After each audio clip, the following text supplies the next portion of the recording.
Bon alors bonjour à tous, nous sommes dans notre 16e causerie sur les bizarreries juives et talmudiques et depuis quelques séances nous travaillons sur la question de la sphéricité de la Terre d'un point de vue de la littérature rabbinique, du Talmud, du Midrash, etc.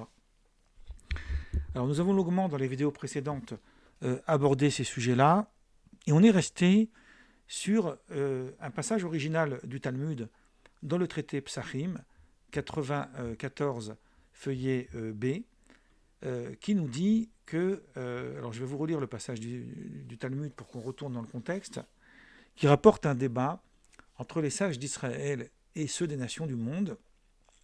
Les sages d'Israël disaient que le jour, le soleil poursuit sa course en dessous des cieux. Déjà, on essaiera d'expliquer ce que ça signifie en dessous des cieux. C'est-à-dire que comme le soleil se lève à l'est, donc il va parcourir en dessous des cieux de l'est à l'ouest, et pendant la nuit, par-dessus les cieux, comme si qui revenait au-dessus du ciel, et c'est pourquoi on ne voit pas la nuit. Et les sages des nations du monde, eux, disaient non, disaient le jour, le soleil poursuit sa course en dessous des cieux, donc de l'est à l'ouest, et pendant la nuit, en dessous de la terre, pour éclairer ceux qui sont en bas. Et le Talmud conclut au nom de Rabbi, qui est un sage de la Mishnah, Yehuda Anassi, qui a dit leur point de vue est préférable au nôtre. Donc ils ont admis que ce sont les sages des nations qui ont raison. Alors j'explique tout de suite ce que j'avais dit aussi dans les vidéos précédentes, mais comme cette causerie va sur YouTube, c'est important de préciser. On est à une époque où, bien avant Galilée, où personne ne pouvait imaginer qu'en réalité, ce n'est pas le Soleil qui tourne autour de la Terre, mais bien la Terre qui tourne autour du Soleil. Donc il faut tenir compte de ce contexte. Donc ici, on voit qu'il y aurait donc une discussion pour savoir de quelle manière le Soleil tourne autour de la Terre. Est-ce qu'il tourne autour de la Terre en faisant un cercle, à savoir qu'il va donc de l'est à l'ouest et de l'ouest à l'est, en passant par en dessous, ou bien non, ça ne serait pas tout à fait comme ça. Il n'irait pas en dessous de la Terre, il irait de l'est à l'ouest. Alors comment il éclairerait en dessous de la Terre, ça reste un peu mystérieux. Mais lorsqu'on va expliquer cette chose-là un peu plus loin, on verra que peut-être la question n'existe pas. Alors, sur ce passage, en fait, on peut imaginer qu'il y aurait eu donc deux époques. Une époque où les sages d'Israël avaient imaginé cette cosmogonie, cette manière de concevoir l'univers, et que plus tardivement, une fois qu'ils ont entendu le point de vue des nations et qu'ils se sont rangés à leur point de vue, à ce moment-là, ils sont revenus sur leur position. C'est ce qui expliquerait, a priori, un autre passage du Talmud qui nous dit que le pôle Nord n'est pas tout à fait arrondi et que c'est un vent du Nord qui pousse,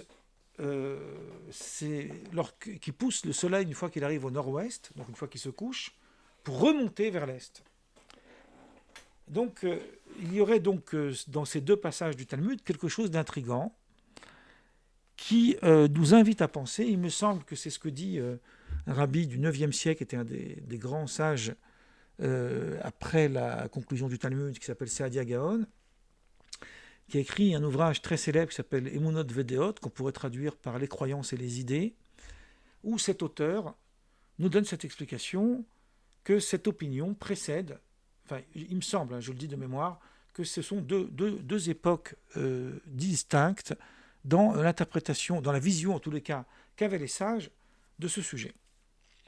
Mais à mon avis, il me semble, ça c'est ce que j'essaie d'expliquer depuis le début des causeries bibliques et talmudiques, qu'il y a quelque chose ici où on fait une sorte d'erreur qui serait de prendre ces textes uniquement sous leur angle littéral, alors qu'en réalité, il y a peut-être quelque chose de plus profond que cela. Et c'est ce que nous allons essayer de voir. Tout d'abord, on va, alors, pour bien comprendre le contexte, puisque j'ai approfondi ça dans les vidéos précédentes, il suffit d'aller voir les vidéos précédentes pour bien comprendre de quoi il s'agit. Mais ça n'interfère pas ce que nous allons voir maintenant. Il faut d'abord comprendre qu'est-ce que ça signifie, cette idée que le soleil pourrait passer au-dessus du ciel.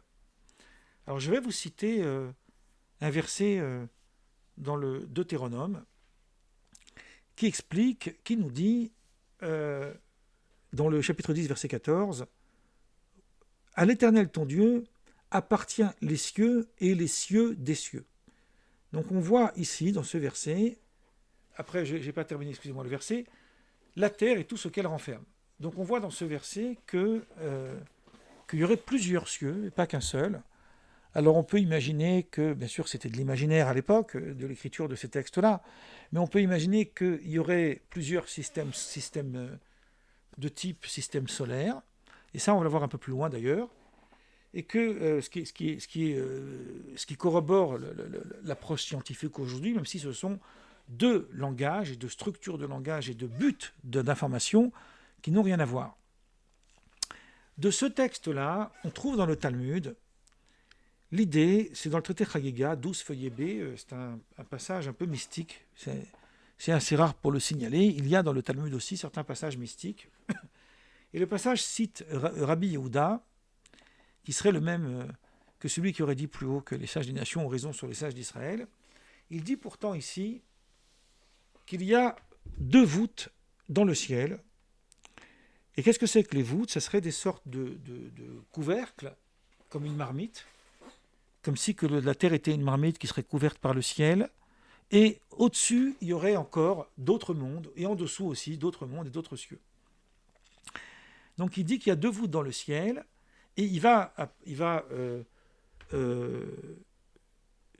donc rapporter les deux versets que je viens de citer, à savoir que le verset que je viens de citer, que le ciel et le ciel des cieux et la terre sont à l'éternel. Et le Talmud poursuit en disant qu'ils sont au nombre de 7. Et on va les nommer ces 7-là. C'est basé sur des versets, c'est basé sur des allusions. On va laisser ça. Mais les 7 langages, qui sont des langages en hébreu, rappellent quelque chose de la structure de l'univers. Alors le premier, on appellerait Vilon, qu'on traduirait par voile. Donc c'est ce qui nous empêche justement de voir après. Ensuite, on aurait Rakia. Rakia, c'est le firmament, et c'est un terme qui est employé récurrent au tout début du récit de la création dans la Genèse. Rakia Hashamaim, le firmament des cieux. Ensuite, on a Shrakim. Shrakim, c'est les nuages. Donc, ça sera le troisième. Ensuite, on a Zvoul. Zvoul, c'est comme une maison, une demeure. Ensuite, on a Ma'on, qui est aussi une sorte de demeure, qui est une résidence. Ensuite, on a Machon. Machon, ça rappelle aussi une sorte de lieu d'habitation, qu'on pourrait dire une structure, quelque chose de structuré. Et ensuite, on a les Haravot. Haravot, c'est l'amalgame dans les nuages qui forment une sorte d'espace obscur.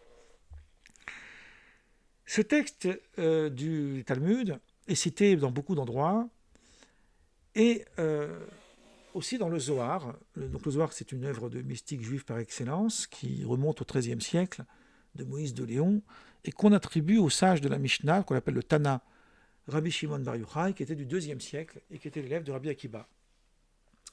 Et lui, le Zohar, il dit qu'il existe 7 cieux au-dessus du firmament qui contiennent respectivement un soleil et des constellations, et 7 mondes subterrestres, donc il y en a au-dessus et en dessous, séparés par des cieux eux aussi, et appelés de créatures humaines d'une forme dissemblable à la nôtre. Donc le texte est un peu long, il y a beaucoup d'exemples, mais déjà on a ça.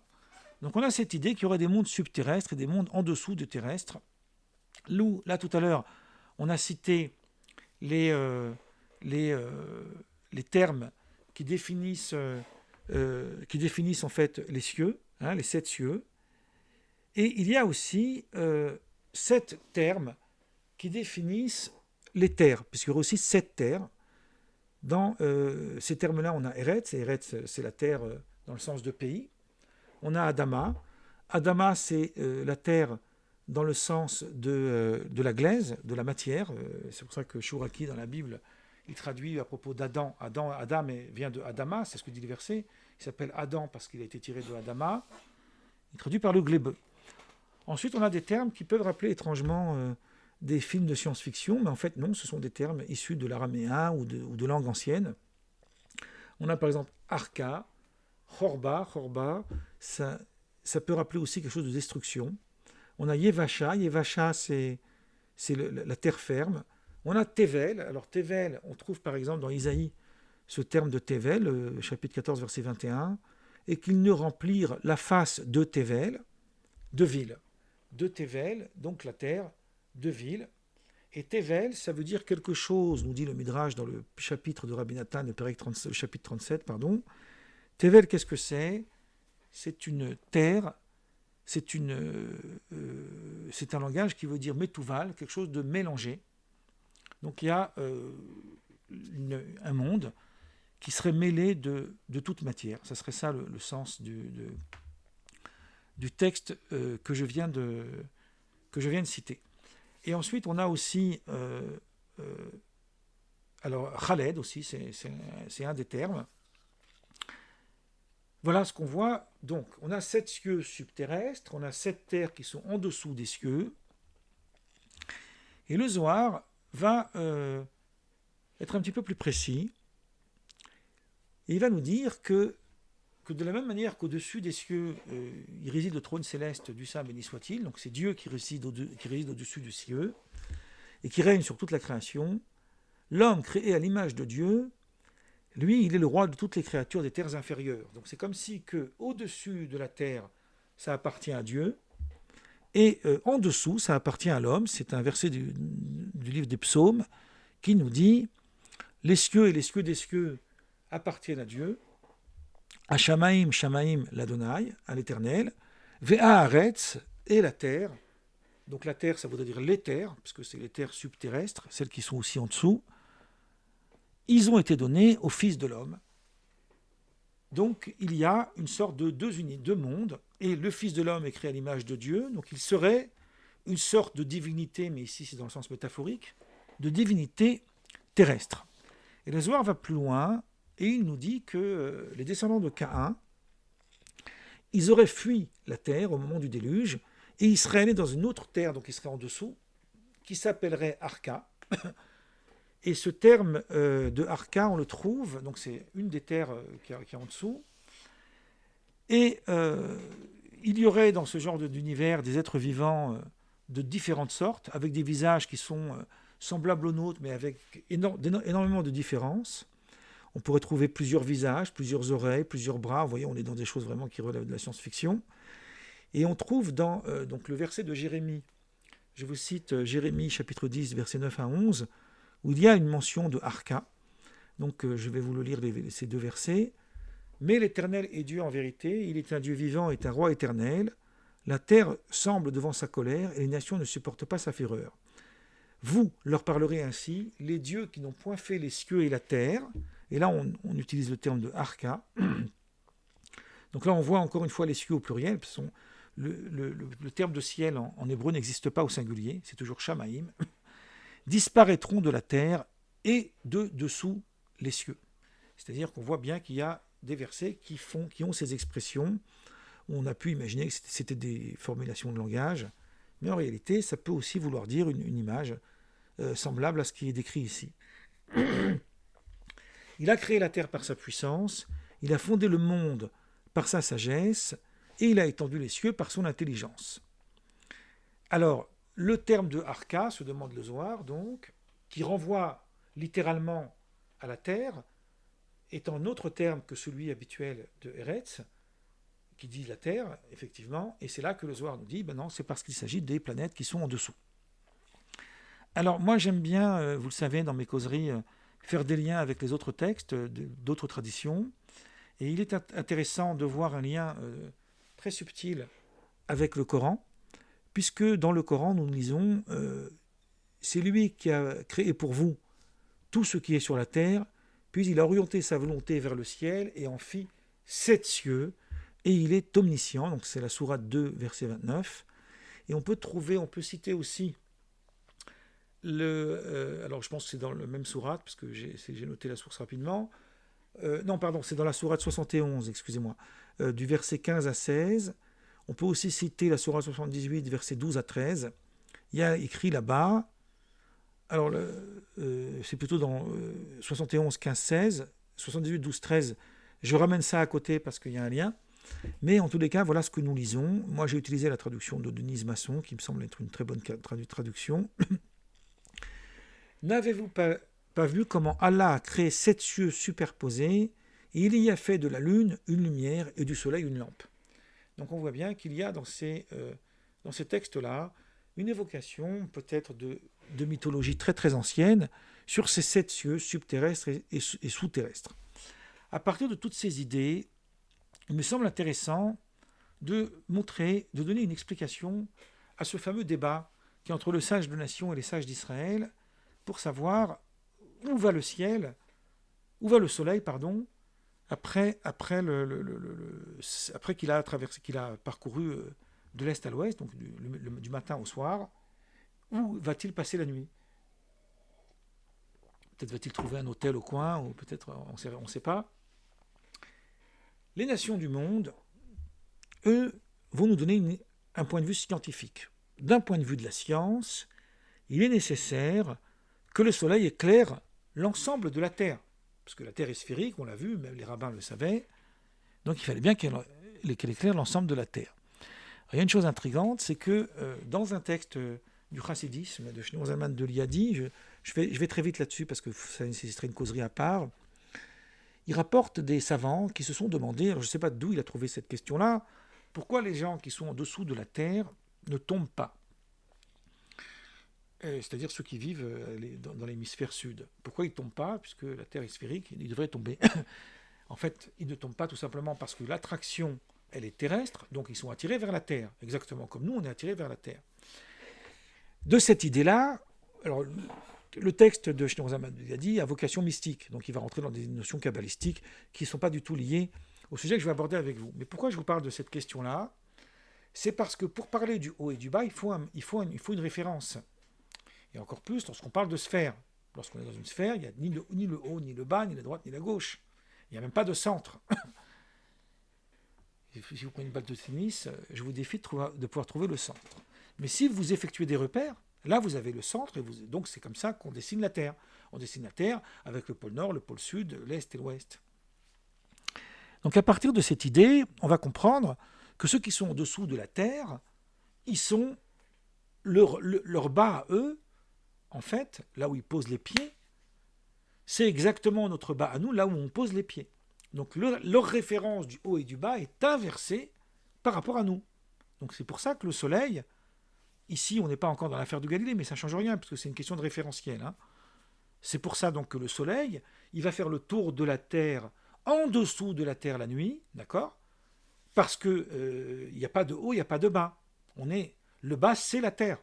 Donc le soleil, il est toujours au-dessus de la Terre, quel que soit le moment de la journée.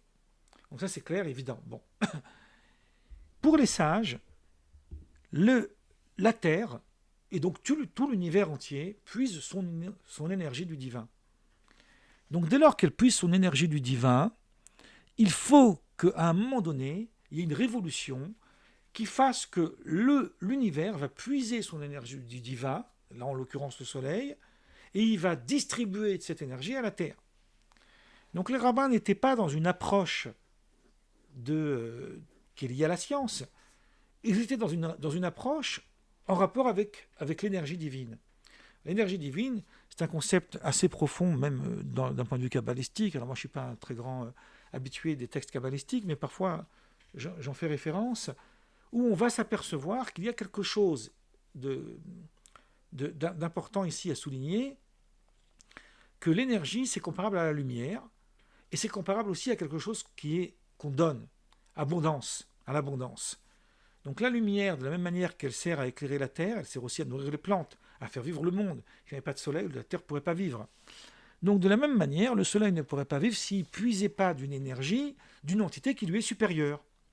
D'où l'histoire des voûtes, puisque les voûtes du ciel ramènent à des degrés de spiritualité supérieure jusqu'au divin. Donc le soleil va au-dessus de la voûte des cieux, non pas parce que c'est ce qu'il fait matériellement, puisqu'il n'y a pas de dessous et d'en bas, mais c'est parce que c'est le moment, c'est l'instant où il puise son énergie. Et d'ailleurs, ça n'est pas pour rien, et ça c'est vrai même d'un point de vue de la science, que la Lune, en fait, elle n'éclaire pas. Elle n'éclaire que par la lumière qu'elle reçoit du Soleil. Donc on voit bien qu'il y a une influence d'une énergie à l'autre, que tout cela va distribuer la Terre, va se distribuer aux hommes, à la nature et aux êtres vivants. Donc en réalité, dans une configuration mystique d'une vision où le divin est au centre, alors il y a cette question de l'énergie. Et cette question de l'énergie va se traduire par une manière dont le Soleil fait le tour de la Terre. Je vais conclure avec un texte qu'on trouve dans le Talmud, dans le traité Brachot, de feuillet B. J'ai créé au firmament 12 constellations. Pour chacune d'entre elles, j'ai créé 13 armées d'étoiles. Pour chaque armée, j'ai créé 13 légions. Pour chaque légion, j'ai créé 13 routes. Pour chaque route, 13 cohortes. Pour chaque cohorte, 13 camps. Et chaque camp contient 365 000 myriades d'étoiles selon les nombres de jours de l'année solaire. Donc on voit bien que les rabbis de cette époque n'étaient pas limités dans le champ de la création de type la cosmogonie aristotélicienne.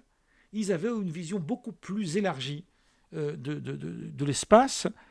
Et c'est une métaphore, évidemment, ce que je viens de lire, mais on voit bien que de nos jours, on n'a pas encore défini, et on ne le sait même pas, d'ailleurs, s'il existe un point de limite à l'univers qui est sans cesse en expansion. Voilà, je pense que ces sujets-là vont nous permettre de dépasser l'aspect uniquement littéral de ces textes. Allez, à très bientôt et merci pour votre présence.